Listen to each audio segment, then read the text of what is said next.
Higher GDP, falling inflation, lower unemployment are numbers only good in the abstract but are of no use in the real world if it does not translate to lower food prices, better paying jobs, and cheaper medicine that impact public welfare, to name a few. Thus, the president has put all these concerns up high on his to-do list as he sets out to finish the second and final half of his term, which Harley Valbuena sums up in this report. Maganda ang ating ekonomiya, tumaas ang kumpiyansa ng mga negosyante. Bumaba ang inflation, dumami ang trabaho.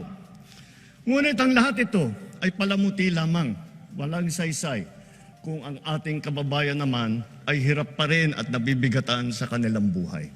This is one of the highlights of President Ferdinand R. Marcos Jr.'s fourth State of the Nation address. He then assured that on the last 3 years of his term, his administration will focus more on programs that will be felt by ordinary Filipinos, including food security and combating hunger and creation of jobs. Some of the Filipinos favored the message of the president. Kasi hindi rin naman po natin masabi na maganda kung hindi naman natin nararamdaman.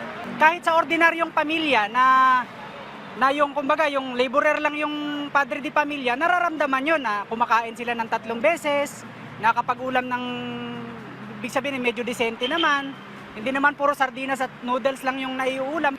Kung may magandang trabaho yung bawat isa, hindi na po magkakaroon ng krimen, ganyan, na parang kakapit pa sa patalim yung mga tao. Meanwhile, an economist hailed that President also gave directives in improving electricity, internet connectivity, transportation, and infrastructure. Further developments in these sectors will attract more investors.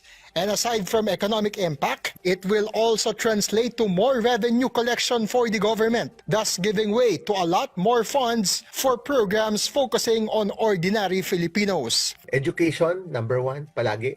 Infrastructure.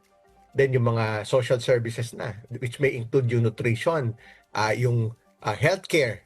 Lalaki yung share ng mga yun, lalo na yung mga bibigyan ng subsidiya, transportation, etc. Iba pang social services na may impact, positive impact, especially to the poorest of the poor. Political analyst Dr. Froilan Calilong, meanwhile, lauded the president's admission of the government's shortcomings and the dismay of the public.